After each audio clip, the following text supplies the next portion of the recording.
Last લેક્ચરની અંદર આપણે DNA fingerprint start કરેલું હતું. તો આઈ થિંક જે ડીએનએ ફિંગરપ્રિન્ટ્સ છે તો મે બી બની શકે કે આજનો લાસ્ટ લેક્ચર છે.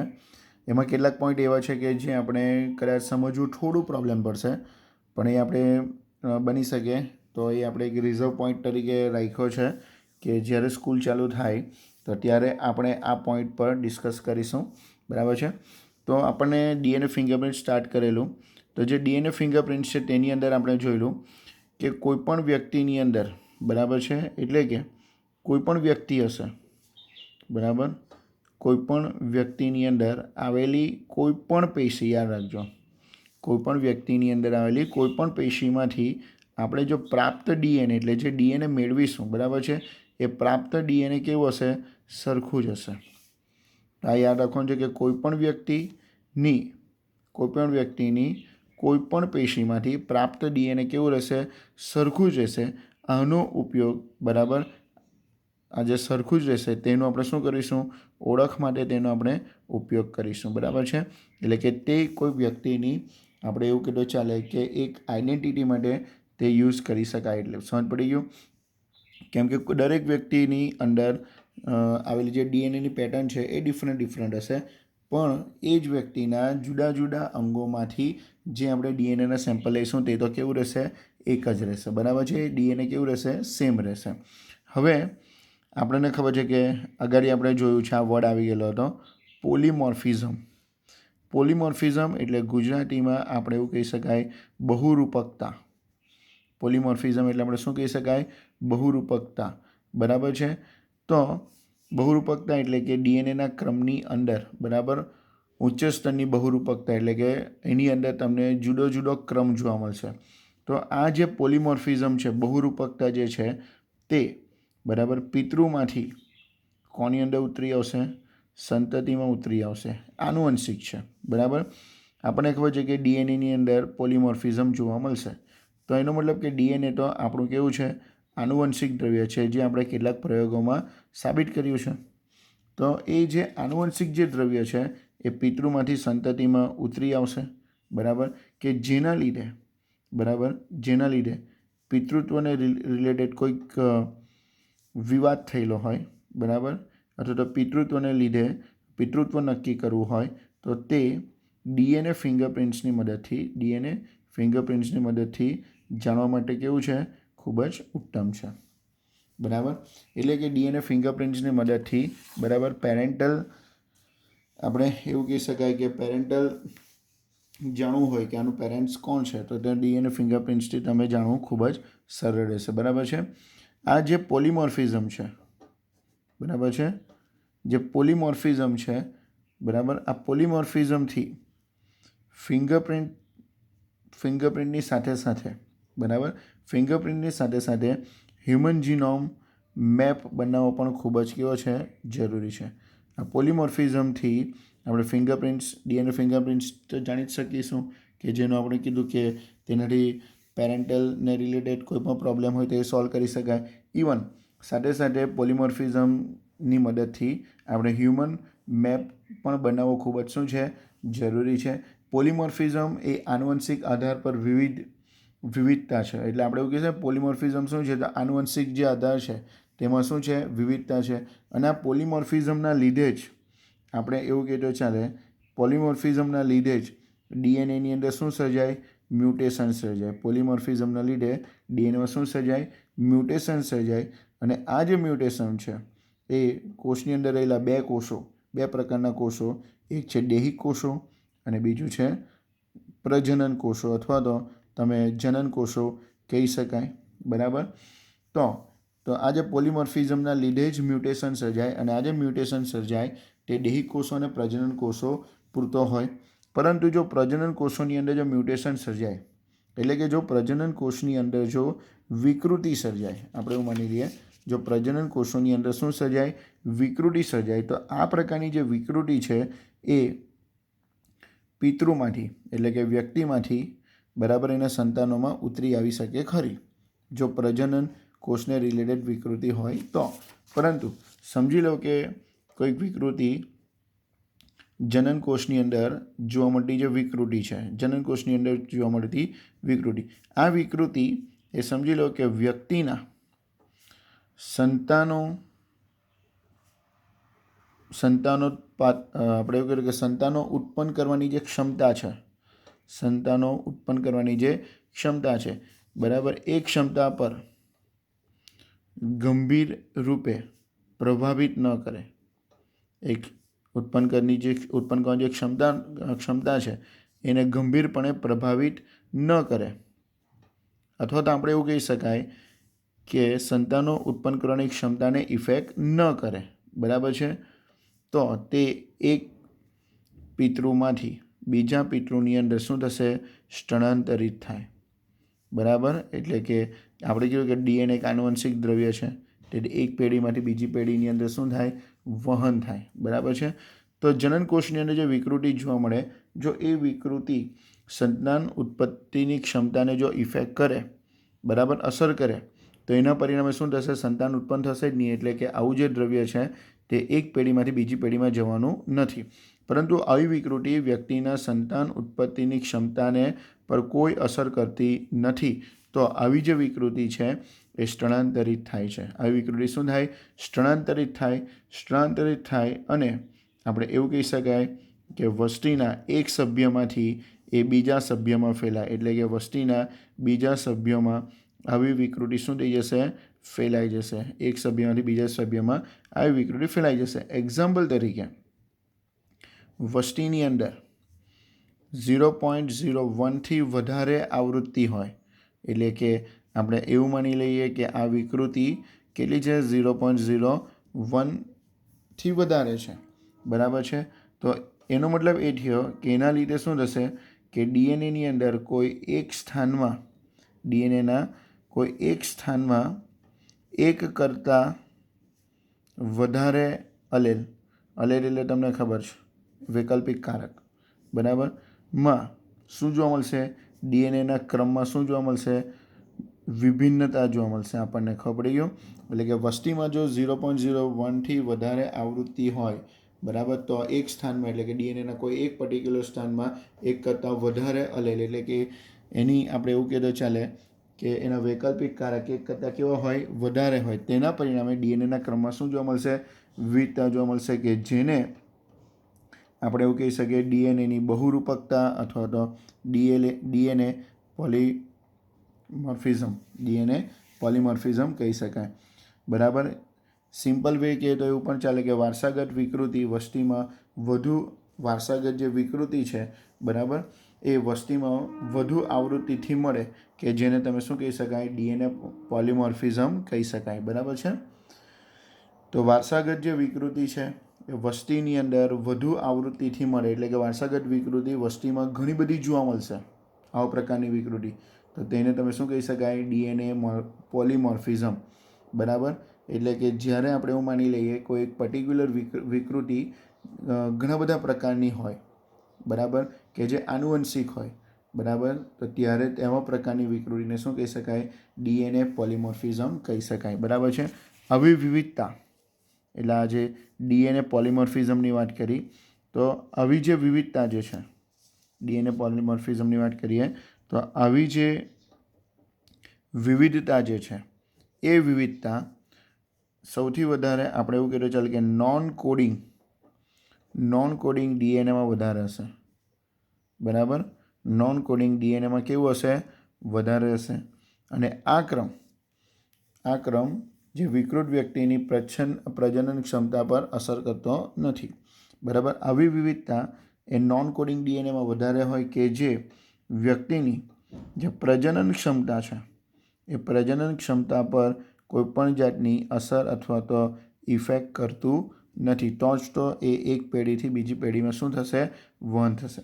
પરંતુ ઇફેક્ટ નહીં કરશે અને એક પેઢીમાંથી બીજી પેઢીમાં વહન થશે. તેથી જે વિકૃત પામેલો ભાગ છે તે એક પેઢીથી, અથવા તો વિકૃત પામેલો જે ડીએનએનો ક્રમ છે તે એક પેઢીથી બીજી પેઢીની અંદર એ શું થતી જશે?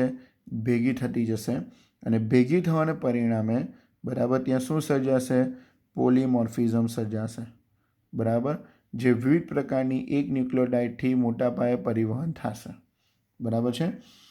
તો આને યાદ રાખવાનું કે જે આવી વિકૃતિ જો પ્રજનન ક્ષમતા પર અસર ન કરતી હોય તો આવી વિકૃતિ એક પેઢીથી બીજી પેઢીમાં ભેગી થાય કે જેને પરિણામે બહુરૂપકતા ઉત્પન્ન થાય છે.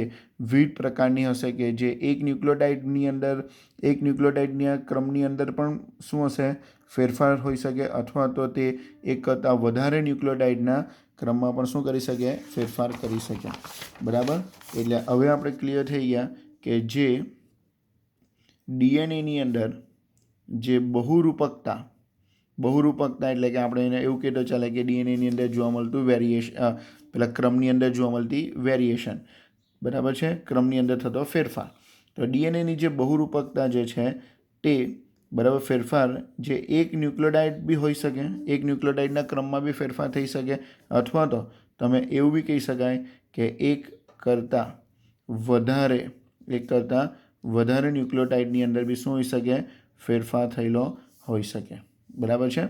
હવે જો આપણે આગળ જઈએ તો જે ડીએનએ ફિંગરપ્રિન્ટ્સ છે, તો ડીએનએ ફિંગરપ્રિન્ટ્સની જો ટેકનિકની વાત કરીએ તો આ ડીએનએ ફિંગરપ્રિન્ટ્સની ટેકનિકની વાત કરીએ તો આ ટેકનિક એ એલિક જેફરીયસ, બરાબર છે.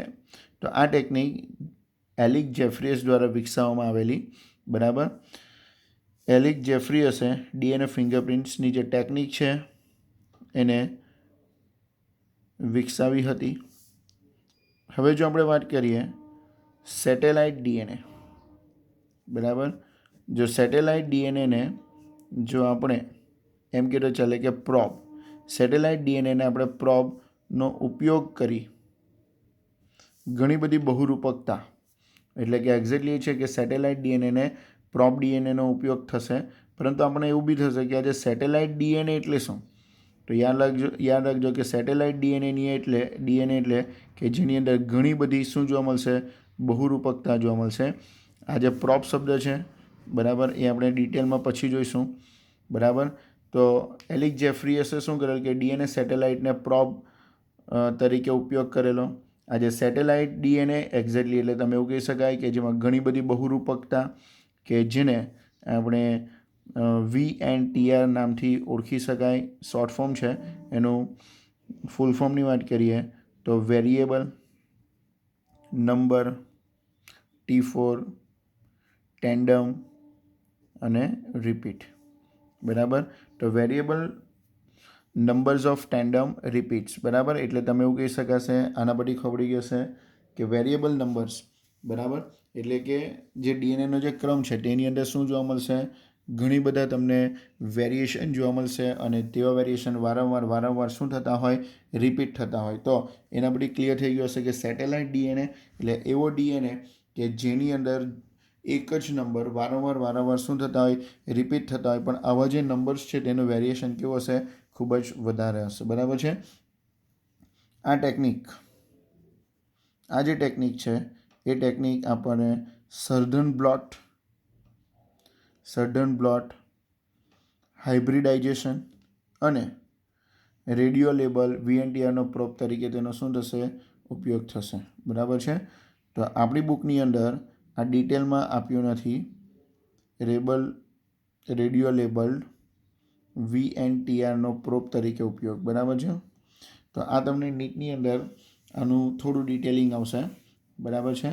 તો પહેલાં આપણે તો અહીંયા એટલું યાદ રાખવાનું છે કે સેટેલાઇટ ડીએનએ એટલે શું, તો તમે કહી શકાય કે જેની અંદર ઘણી બધી શું હોઈ શકે, બહુરૂપકતા હોય, જેની અંદર ઘણી બધી બહુરૂપકતા હોય. બરાબર. કે જેની અંદર ડીએનએનો જે ક્રમ છે એ ક્રમ ઘણા બધા આપણે વેરિએશનમાં હોય કે જે વારંવાર રિપીટ થતો હોય, તો તેને તમે VNTR variable numbers of tandem repeat પણ કહી શકાય. બરાબર છે. તો આ ટેકનિકની અંદર આપણે સ્ટેપ જોઈશું. તો આપણે લેસન નંબર 11ની અંદર આ સ્ટેપ ડિટેલમાં આવશે. અહીંયા શોર્ટમાં આપ્યા છે આપણને. તો ડીએનએ ફિંગરપ્રિન્ટ્સ બનાવવાની ટેકનિક તો કેવી રીતે બનાવી શકાય. બરાબર. તો પહેલાં તો આપણે કહ્યું કે કોષમાંથી આપણે ડીએનએને આઇસોલેશન કરવાનું રહેશે, એટલે કે કોષમાંથી પહેલાં તો ડીએનએનું અલગીકરણ કરવાનું રહેશે. હવે ડીએનએને જે છૂટો પાડ્યો છે, બરાબર છે, એ છૂટા પડેલા ડીએનએમાં આપણે શું કરવાનું છે? રિસ્ટ્રિક્શન એન્ડોન્યુક્લિયસ, બરાબર છે, રિસ્ટ્રિક્શન એન્ડોન્યુક્લિયસ આ એક ઉત્સેચક છે. રિસ્ટ્રિક્શન એન્ડોન્યુક્લિયસ શું છે? ઉત્સેચક છે. તો એ ઉત્સેચકનો ઉપયોગ કરીને, બરાબર છે, આપણે ડીએનએનું શું કરવાનું છે? પાચન, એટલે કે એમ કહેતો ચાલે કે ડીએનએ કોઈ ચોક્કસ જગ્યાથી આપણે શું કરવાનું છે? તોડવાનું છે, એટલે કે તેને આપણે શું બનાવવાના છે? ટુકડા બનાવવાના છે, બરાબર છે. આ ટુકડાને આપણે શું કરવાનું છે? જેલ ઇલેક્ટ્રોફોરેસિસ, આ બી આપણને આખું જ લેસન નંબર 11માં ટોપિક છે. તો જેલ ઇલેક્ટ્રોફોરેસિસની મદદથી આ જે ટુકડા જે પડ્યા છે, ડીએનએના જે ટુકડા, એ ટુકડાનું આપણે શું કરવાનું છે? અલગીકરણ, એટલે કે એને છૂટા પાડવાનું છે. અને આ જે છૂટા પડેલા જે ટુકડા છે, અલગીકરણ થયેલા જે ડીએનએના જે ટુકડા છે, એને સંશ્લેષિત પટલ, બરાબર, એટલે કે એને એક આપણે એવું કહેતો ચાલે કે નાઇટ્રોસેલ્યુલોઝ અથવા તો નાયલોન, બરાબર છે, એવા પટલની ઉપર એને શું કરવાનું છે? સ્થળાંતરિત કરવાનું છે, એટલે કે એના પર એને લેવાનું છે. તો એ સંશ્લેષણ પટલ તરીકે આપણે એવું કહી શકાય કે નાઇટ્રોસેલ્યુલોઝ અથવા તો નાયલોન પર એને શું કરવાનું? સ્થળાંતર કરવાનું, એટલે કે બ્લોટિંગ કરવાનું, બરાબર છે. અને ત્યાર પછી એના પર જે છૂટા પડેલા જે ટુકડા છે, બરાબર, એમાં આપણે વીએનટીઆર, એટલે કે label VNTR, variable numbers of tandem repeat, બરાબર, એના પર એ પ્રોબનો શું કરવાનો છે? ઉપયોગ કરવાનો છે. અને એનો આપણે સંકરણ માટે ઉપયોગ કરી શકીએ. ઇવન એ જે ટુકડો છે તેનો ઓટો રેડિયોગ્રાફી દ્વારા જે સંકરિત ડીએનએ જે છે, બરાબર, એના આપણે શું કરી શકાય? જે ખંડો છે એ ખંડોની શું કરી શકાશે? ઓળખ કરી શકાશે. આપણી ટેક્સ્ટની અંદર આ બધું બહુ જ શોર્ટમાં આપ્યું છે, બરાબર છે, કે ઘણું બધું એટલું શોર્ટમાં છે. અને ઘણા બધા સેન્ટેન્સ એવા બી છે કે જેનું એના આગળના આપણે સેન્ટેન્સ સાથે કોઈ કનેક્શન પણ નથી. તો આપણે તેને બની શકે તો આના જે અમુક કેટલાક ટોપિક છે એ લેસન નંબર 11માં આવશે ત્યારે આપણે એને સમજીશું. હવે જો આપણે વીએનટીઆર એટલે શું છે? Variable number of tandem repeats, એટલે કે જે પેલું સેટેલાઇટની વાત કરીએ તો વીએનટીઆર જે સેટેલાઇટ ડીએનએના વર્ગમાં આવશે, બરાબર છે, સેટેલાઇટ ડીએનએના વર્ગમાં આવશે. આ જે સેટેલાઇટ છે તો તેની વાત કરીએ તો એના બે પ્રકાર છે, એક મિની સેટેલાઇટ અને બીજું માઇક્રો સેટેલાઇટ. તો જે મિની સેટેલાઇટ છે, મિની સેટેલાઇટની અંદર જે નાનો ડીએનએનો અનુક્રમ છે, તેની અનુક્રમ એટલે ક્રમ, નાનો ડીએનએનો ક્રમ કે જેની ઘણી નકલોની જે સંખ્યા, બરાબર, જે ડીએનએની અંદર આવેલા જે એના નકલોની જે સંખ્યા છે એ દરેક વ્યક્તિની અંદર એક રંગસૂત્રથી બીજા રંગસૂત્રની અંદર એ નંબરમાં શું હશે? ભિન્નતા હશે. ઇવન પુનરાવર્તનની સંખ્યામાં બી ઊંચા સ્તરીય બહુરૂપકતા જોવા મળશે. એટલે આપણે શોર્ટમાં એવું કહેતો ચાલે કે કોઈક વ્યક્તિની અંદર એક રંગસૂત્રથી બીજા રંગસૂત્ર, આપણી અંદર 23 પેર છે, તો એક રંગસૂત્રથી બીજા રંગસૂત્રની અંદર આ જે કોપી નંબર છે, એટલે જે નકલોની સંખ્યા, જે આપણે કહીએ ટેન્ડમ્સ રિપીટ, તો જે કોપી નંબર્સની અંદર બી શું જોવા મળશે? ભિન્નતા જોવા મળશે. એટલે કે પુનરાવર્તિત સંખ્યામાં તમને ઊંચું વેરિએશન જોવા મળશે. તેથી વીએનટીઆરના કદનું જે આપણે પરિવર્તનની વાત કરીએ તો જે ટેન્ડમ જે રિપીટ વારંવાર થાય તે 0.1 થી 20 કિલો બેઝ પણ હોઈ શકે, બરાબર છે.